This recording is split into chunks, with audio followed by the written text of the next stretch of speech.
Hi friends, welcome to my dreams world. Ram కీర్తనాని గుడి దగ్గర దింపి, సరే జాగ్రత్త, మళ్ళీ వచ్చి పిక్ చేసుకుంటాను అన్నాడు. ఏం పర్వాలేదురా, నేను క్యాబ్లో వెళ్ళిపోతాను అంది కీర్తన. సరే అని తనని అక్కడ వదిలి ముఖ్యమైన పని ఉండటంతో అక్కడి నుంచి వెళ్ళిపోయాడు రామ్. గుడిలోకి వెళ్తూ ఉంటే తన ఫోన్ రింగ్ అవటంతో లిఫ్ట్ చేసి మాట్లాడుతుంది. అవతలి వాళ్ళు ఏం మాట్లాడారో తెలియదు, కానీ తన మొహంలో మాత్రం కంగారు స్పష్టంగా కనిపిస్తోంది. మొహం అంతా చెమటలు పట్టేస్తున్నాయి. అవతల వాళ్ళు మాట్లాడుతున్నా ఫోన్ పెట్టేస్తుంది. కంగారుగా దేవుడి ముందు నిల్చుని, ఎందుకు ఇలా చేస్తున్నావు? చిన్నప్పుడే అమ్మ ప్రేమని దూరం చేశావు, ఇప్పుడు నా ప్రేమని కూడా నాకు కాకుండా చేస్తున్నావు. అసలు నా లైఫ్లో ఏం జరుగుతుంది అని కళ్ళు మూసుకుని దండం పెట్టుకుంటూ ఉండగా తన కళ్ళ నుంచి తెలియకుండా జారుతున్న కన్నీటిని ఆపలేకపోతుంది. అప్పుడే హారతి ఇవ్వటానికి వచ్చిన పంతులు గారు తను అలా బాధపడుతూ ఉంటే, ఏమైంది తల్లి, ఎందుకు ఏడుస్తున్నావు అన్నారు. కళ్ళు తుడుచుకుంటూ, నా ప్రేమ నాకు దూరం అయిపోతుంది పంతులు గారు అంటూ కళ్ళలో నీళ్లతో అంది. అయ్యో తల్లి, శివ ఆజ్ఞ లేనిదే చీమైనా కుట్టదు అంటారు. అలాంటిది ఆ పరమశివుడు నీ జీవితంలోకి ఏమనుకోని నీ ప్రేమని నీకు దగ్గర చేశాడో అది జరిగేలా చేస్తాడు. ఈ ప్రపంచంలో ఏం జరిగినా దానికి ఒక కారణం అనేది ఉంటుంది. నువ్వేమి దిగులు పడుకు, నీ ప్రేమలో నిజాయితీ ఉంటే తప్పకుండా నిన్ను వెతుక్కుంటూ వస్తుంది అని మనోవాంఛఫల సిద్ధిరస్తు అంటూ లోపలికి వెళ్ళిపోయారు. ఆయన చెప్పిన మాటల గురించి ఆలోచిస్తూ అక్కడే కూర్చుని, నా ప్రేమ నాకు దొరక్కపోయినా పర్వాలేదు, కానీ నా కార్తిక్కి ఏం కాకుండా చూడు దేవుడా, తనకేమైనా అయితే నన్ను నేను క్షమించుకోలేను అనుకుంటూ తనకి కార్తిక్తో గడిపిన ప్రతి జ్ఞాపకం కళ్ళ ముందు మెదులుతూ ఉంటే అలానే కాళ్ళు మడిచి తల ముడుకుల మీద ఆంచి ఆలోచిస్తూ అక్కడే నిద్రలోకి జారుకుంది. కార్తిక్ ఫోన్ చేయటంతో లిఫ్ట్ చేశాడు రామ్. చెప్పండి కార్తిక్ గారు అన్నాడు రామ్. రామ్, కీర్తన నీతో ఉందా? అయిపోయిందా మీ పని? తను నాతో లేదే, తను గుడికి వెళ్ళాలంది, అక్కడే వదిలి నాకు పని ఉంటే వచ్చేశాను అన్నాడు. తను నీతో లేదా? మరి నాతో మీ ఇద్దరు పని మీద వెళ్తున్నామన్నారు. అదా, తను బయటకు వెళ్తానంటే మళ్ళీ మీరు తిడతారు అని నన్ను తీసుకువెళ్ళమంది. అయినా అదేంటి, తను ఇంకా ఇంటికి రాలేదా అన్నాడు తన అనుమానం వ్యక్తపరుస్తూ. లేదు, తన ఫోన్ కూడా లిఫ్ట్ చేయడం లేదు, అందుకే నీకు చేశాను. తను ఏ గుడి దగ్గర దింపావు అన్నాడు కార్తిక్ బయటకు వస్తూ. శివాలయం అని అడ్రస్ చెప్తాడు. సరే నేను వెళ్తున్నాను, నువ్వు కంగారు పడుకు అంటూ కారు తీస్తూ ఉంటే, కార్తిక్ గారు నేను వస్తాను అన్నాడు అంతే కంగారుగా. లేదు రామ్, పర్వాలేదు, నాకేమైనా హెల్ప్ కావాలంటే ఖచ్చితంగా ఫోన్ చేశాను అంటూ కారు స్టార్ట్ చేశాడు. తిన్నగా కీర్తిని దింపిన గుడికి వెళ్ళాడు కార్తిక్. వెళ్తూ వెళ్తూ గుడి ప్రాంగణంలో నిద్రపోతూ కనిపిస్తున్న కీర్తన కనిపించగానే తన ప్రాణం లేచి వచ్చింది. తన ముందుకు వెళ్ళి చూశాడు. అమ్మ కొట్టినప్పుడు ఏడుస్తూ ఏడుస్తూ అలసిపోయి ముడుచుకుని పడుకున్నట్టు పడుకుంది కీర్తన. తనని అలా చూస్తూ ఉంటే కార్తిక్ మనసుకి ఏదో తెలియని ఆనందం. ఇంతలో ఫోన్ మోగటంతో పక్కకి వెళ్ళి మాట్లాడాడు. రామ్, నేను ఇక్కడే ఉన్నాను, కీర్తన కూడా ఇక్కడే ఉంది, నువ్వేమి కంగారు పడుకు, నేను తన ఇంటికి తీసుకువెళ్తాను అంటూ ఫోన్ పెట్టేసి అక్కడికి వచ్చాడు. అలానే కూర్చొని పడుకుంది కీర్తి. పాపం, మనశ్శాంతిగా పడుకొని 2 రోజులు అవుతుందేమో. తనకి అనుకూలంగా గుడి ప్రాంగణం కూడా ప్రశాంతంగా ఉండటంతో ఆదమరిచి నిద్రపోతోంది తను. కార్తిక్ తన ముందే మఠం వేసుకుని కూర్చుని తననే చూస్తున్నాడు. కుదురుగా ఒక్క చోట ఉండవు, ఎందుకు కీర్తి? ఎంత కంగారు పడ్డానో తెలుసా? మళ్ళీ నీకేమైనా అయ్యిందేమో అని అంటూ తననే చూస్తున్నాడు. అయినా నన్ను అడిగితే నేను తీసుకువచ్చేవాడిని కదా గుడికి. నాకు నీతో ఉంటే ఏదో తెలియని ఆనందం. అయినా ఇప్పుడు నాకు ఇన్ని చుక్కలు చూపిస్తున్నావు, నిన్ను కాపాడుకోలేక చస్తున్నా. ఇంకా పెళ్ళైతే నన్ను డీప్ ఫ్రై చేసుకుని తినేస్తావేమోవే బుజ్జి. ఇప్పుడే భయం వేస్తుంది నాకు నీతో పెళ్ళంటే అంటూ చిలిపిగా నవ్వుతున్నాడు. అయినా అవేమీ వినపడినట్టు ఆదమరచి నిద్రిస్తోంది పాప. లేదు, నాకు నీతో ఎవ్రీ మూమెంట్ కావాలి బుజ్జి. నీలో ఏదో మ్యాజిక్ ఉందే. నీ చుట్టూ ఉన్న అందరూ బాగుండాలి అనుకుంటావు, కానీ ఎందుకు నీ గురించి నువ్వు ఆలోచించవు అస్సలు. అప్పుడంటే నీకెవరూ లేరేమో, ఇప్పుడు నీకు నేనున్నాను, నా గురించి కాస్త ఆలోచించేవే రాక్షసి అంటూ ఉంటే తన తల నెమ్మదిగా కిందకి జారుతూ ఉంది. తను పడిపోతుందేమో అని అలా మెల్లగా తన 2 చేతులతో పట్టుకున్నాడు. తన మొహం మీద పడుతున్న ముంగిళ్ళు కీర్తనాని డిస్టర్బ్ చేస్తూ ఉంటే చిన్నగా ఊదుతున్నాడు వాటిని పక్కకి జరపటానికి. అలా చల్లని స్పర్శకి చిన్నగా కళ్ళు తెరిచింది. మత్తుగా ఉన్న తన కళ్ళకి ఎదురుగా కార్తీక్ నవ్వుతున్న మొహం కనబడగానే తెలియని ఆనందం తన మనసుకి హత్తుకోగా, నువ్వెప్పుడు ఇలానే నవ్వుతూ ఉండాలి పోలీసోడా, నీకేం కాదు అంటూ మళ్ళీ నిద్రలోకి వెళ్ళిపోయింది. ఎవరో మత్తు మందిచ్చినట్టు. తన మాటలకి చిన్నగా నవ్వి, నాకేమవుతుందే పుచ్చి, నాకేమైనా అయితే అది నీ వల్లే అవ్వాలి, నీ టెన్షన్తోనే హార్ట్ అటాక్ వచ్చేటట్టు ఉంది అంటూ తనని 2 చేతులతో ఎత్తుకుని కారులో కూర్చోబెట్టారు. డ్రైవ్ చేస్తూ ఉన్న కార్తీక్ భుజం మీద వాలిపోయింది కీర్తన. తనని అలానే చూస్తూ నుదుటి మీద ముద్దు పెట్టుకుని, నీకేమీ కానివ్వను బుజ్జి అంటూ డ్రైవ్ చేస్తూ ఉన్నాడు. ఎందుకో కార్తీక్కి తన మనసులో ప్రతి మాట కీర్తనకి చెప్పుకోవాలి అనిపిస్తుంది. కానీ ఈ 2 రోజులు అసలు తనతో సరిగ్గా మాట్లాడిందే లేదు అనుకుంటూ, బుజ్జి ఈరోజు నిజంగా చాలా హ్యాపీగా ఉంది, ఎందుకు అని అడగవే అంటూ కీర్తి వైపు చూశాడు. తను పడుకుంది. సారీ మర్చిపోయాను, ఎప్పుడు నువ్వు లోడ వాగుతావు కదా, ఇప్పుడు నేను చెప్తాను నువ్వు విను అంటూ, ఈరోజు ఆంటీ చాలా మంచి డెసిషన్ తీసుకున్నారు, సాగర్కి పూజాకి పెళ్లి చేయాలి అని. వాళ్ళిద్దరికీ పెళ్ళి అయిపోతే అమ్మ వాళ్ళతో మాట్లాడి మన పెళ్ళికి కూడా ముహూర్తం పెట్టిస్తాను అన్నారు అంటూ సిగ్గుపడుతూ ఉన్నాడు. పసుపు పెళ్లి బట్టలో నువ్వు, నీ ఎదురుగా నేను, నువ్వు సిగ్గుపడుతూ ఉంటే నీ బుగ్గల్లో వచ్చే ఎరుపు చూస్తూ నీ తల మీద జీలకర్ర బెల్లం పెట్టి నీ మీద ప్రమాణం చేయాలని ఉంది, 7 జన్మలెత్తినా నువ్వే నా భార్య కావాలి అని, నీ మెడలో తాళి కట్టి పూర్తిగా నాదాన్ని చేసుకోవాలి అని ఉంది. అలాగే పండు వెన్నెల్లో నీతో మన మధురమైన జ్ఞాపకాల్ని గడపాలి, తర్వాత నీకన్నా ఎక్కువ అల్లరి చేసే 2 పిల్లలు అంటూ తనని చూసి, చాలా బంగారం, అసలే బక్క ప్రాణివి, మళ్ళీ నువ్వు తట్టుకోలేవనుకో నన్నే కనమంటావు పిల్లల్ని అనుకుంటూ, చూసావా నీతో ఉంటే నేను కూడా మారిపోతున్నా అంటూ నవ్వుకుంటూ ఉన్నాడు. రోజు నువ్వు వాళ్ళని స్కూల్కి పంపించడానికి అవస్థ పడుతూ ఉంటే నేను వాళ్ళని రెడీ చేసి స్కూల్ దగ్గర దింపాలి, సాయంత్రం నాన్న వెళ్ళి తీసుకురావాలి, నాన్నమ్మ గారం చెయ్యాలి, అమ్మమ్మ ముద్దు చెయ్యాలి, రోజంతా పనిచేసి నేను నీకోసం 3 మల్లెపూలు తీసుకుని వస్తే నవ్వుతూ నా కోసం ఎదురు రావాలి, నీ నవ్వు చూసి నన్ను నేను మర్చిపోవాలి, పూర్తి జీవితాన్ని సార్థకం చేసావు బుజ్జి నువ్వు, నిజంగా నువ్వు నా లైఫ్లోకి రాకపోయి ఉంటే నిజంగా ఇలా నా 60 ఏళ్ళ జీవితాన్ని ఊహించుకోలేనేమో అంటూ, థ్యాంక్స్ బుజ్జి నా లైఫ్లోకి వచ్చినందుకు అంటూ తన్ని చూస్తూ ఉన్నాడు. పడుకునే ఉంది. తనని అలా చూసి, అయినా నాకు ఒక్కొక్కసారి అనిపిస్తూ ఉంటుంది, నువ్వే చిన్న పిల్లవి ఇంకో చిన్న పిల్లని ఎలా కోరుకుంటున్నానో అని అంటూ బ్రేక్ వేశాడు. దానికి కీర్తి ముందుకు తూలింది.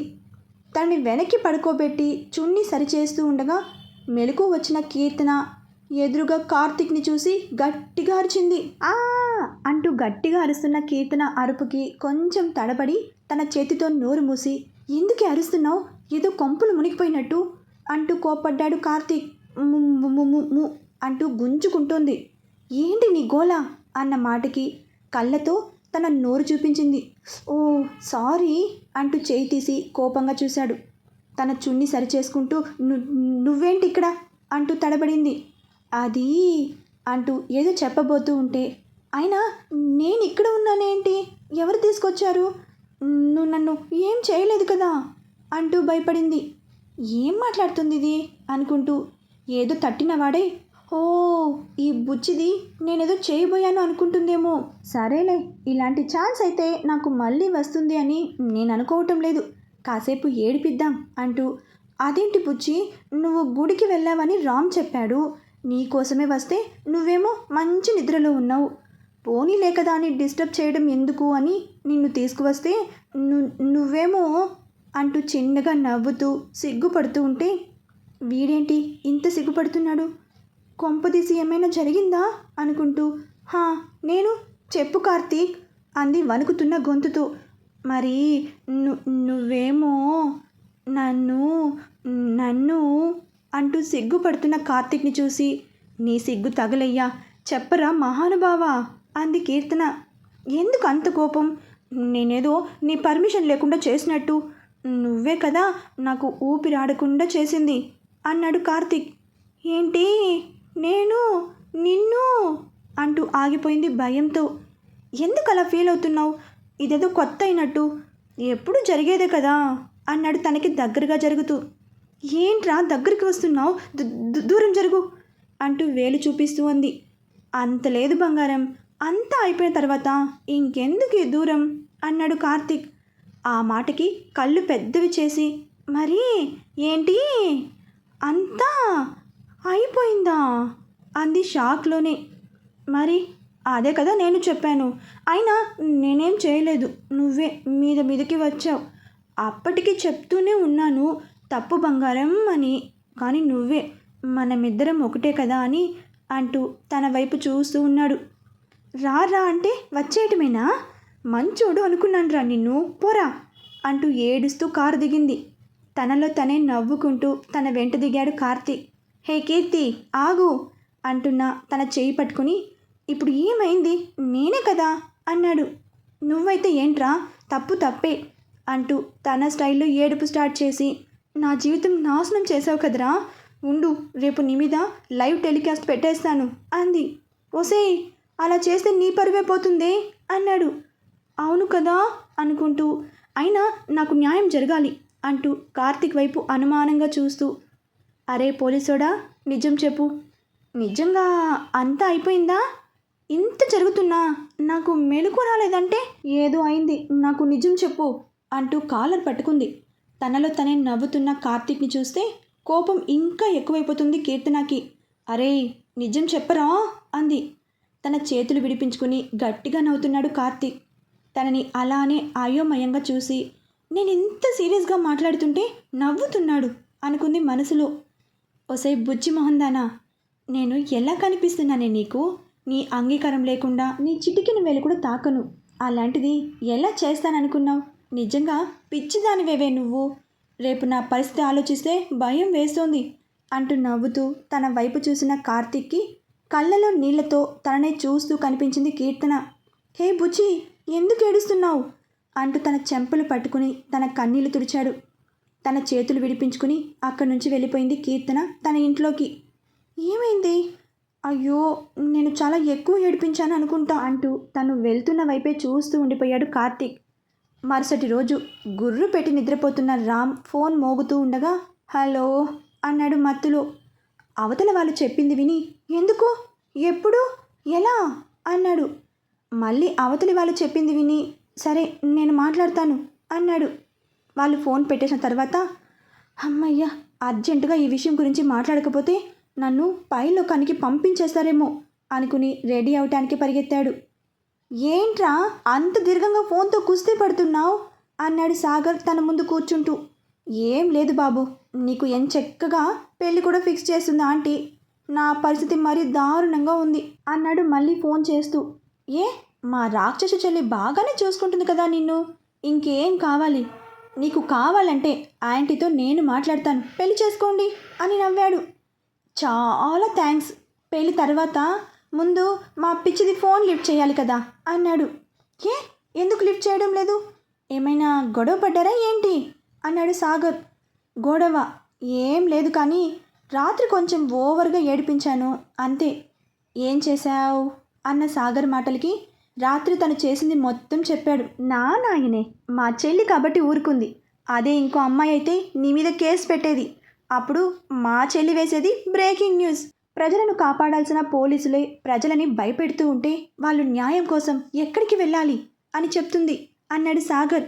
నోరు ముయ్యరా, అసలే కీర్తన ఫోన్ లిఫ్ట్ చేయటం లేదని నేను భయపడుతూ ఉంటే. అయినా కార్తీక్, నువ్వు ఈ మధ్య మరీ ఎక్కువ టెన్షన్ పడుతున్నావు కీర్తన విషయంలో అని అడిగాడు సాగర్.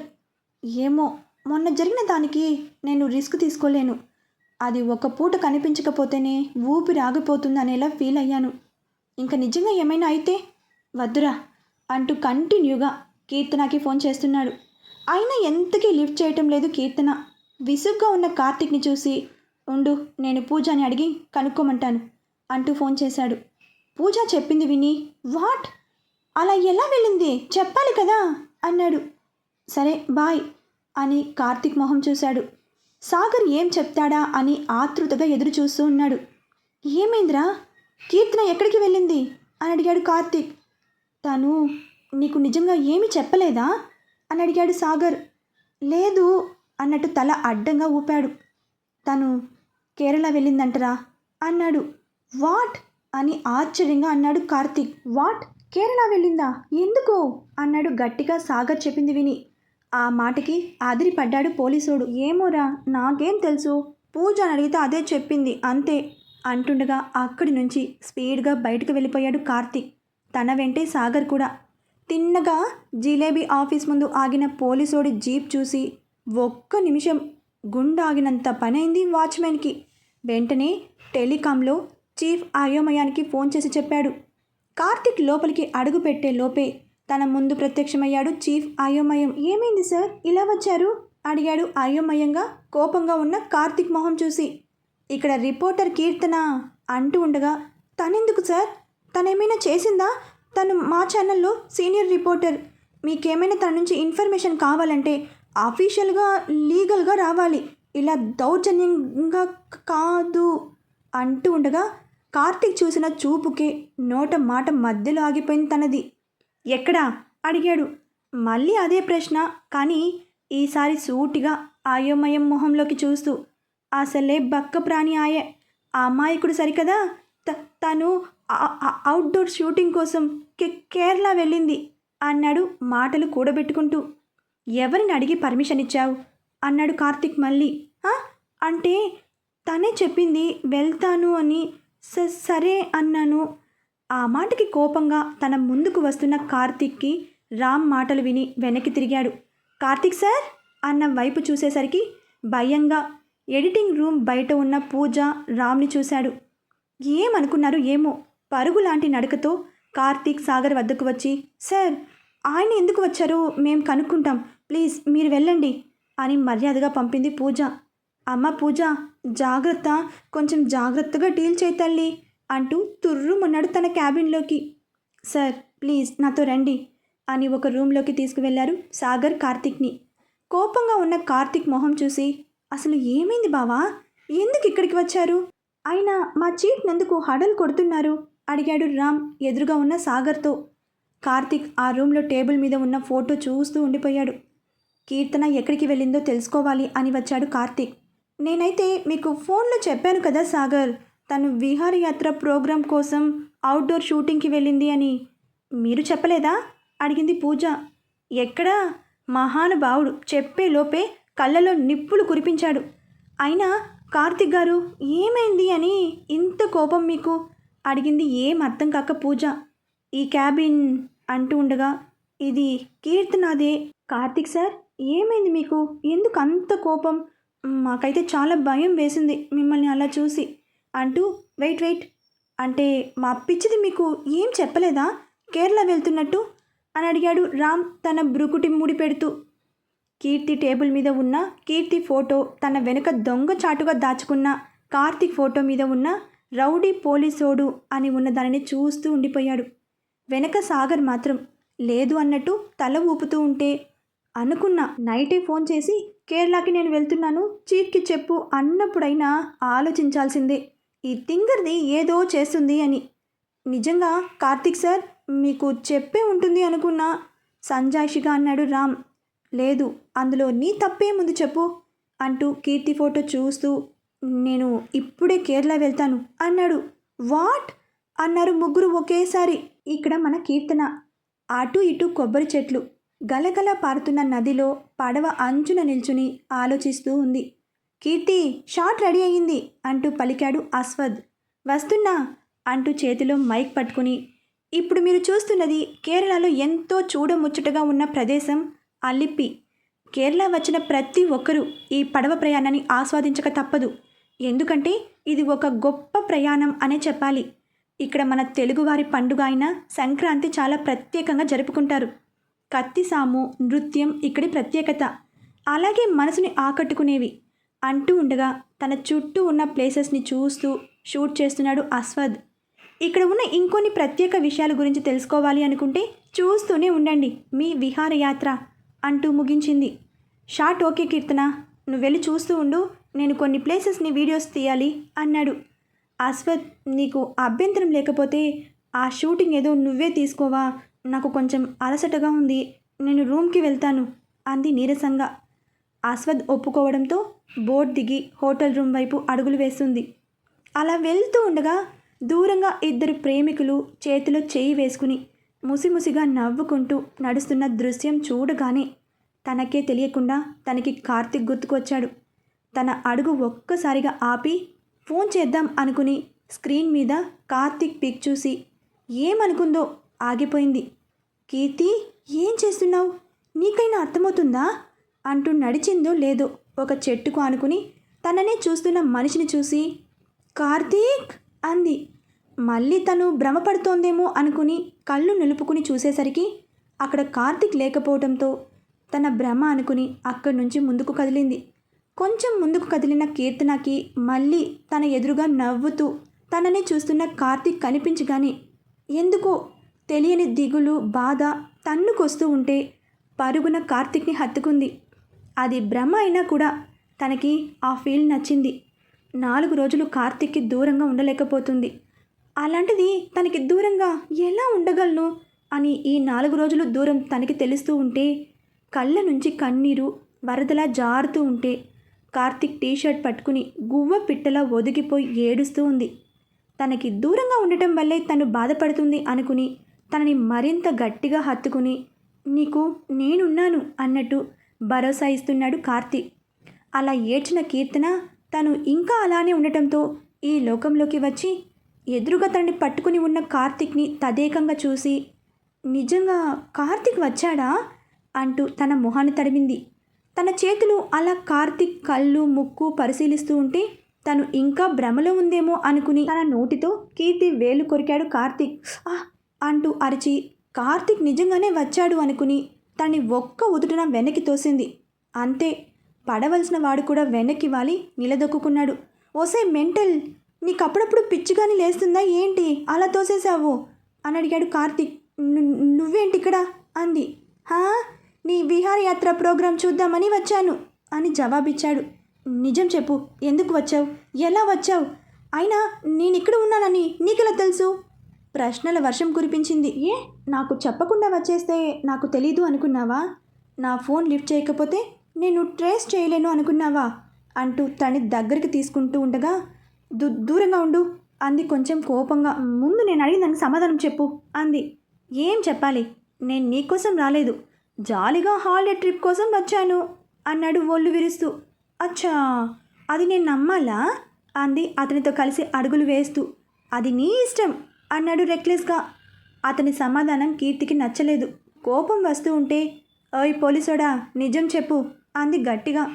ఇంతలో కొంచెం దూరంలో కేరళ వ్యూకి మెచ్చి అక్కడ ఫొటోస్ దిగుతూ ఉన్న రామ్, పూజ, సాగర్కి కీర్తి అరుపు వినిపించేసరికి ఎందుకే నీకు చెప్పాలి, నువ్వేమైనా మాకు చెప్పి వచ్చావా అంది పూజ వాళ్ళ దగ్గరికి వస్తూ.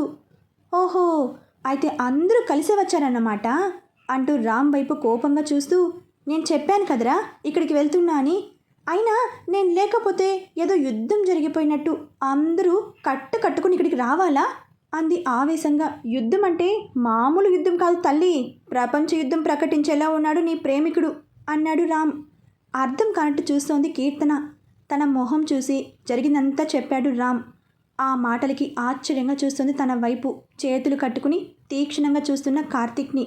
అబ్బా ఆపరా, ఎలాగో వచ్చాం కదా అందరం కలిసి ఎంజాయ్ చేద్దాం, పనిలో పని కూడా అవుతుంది అంది పూజ.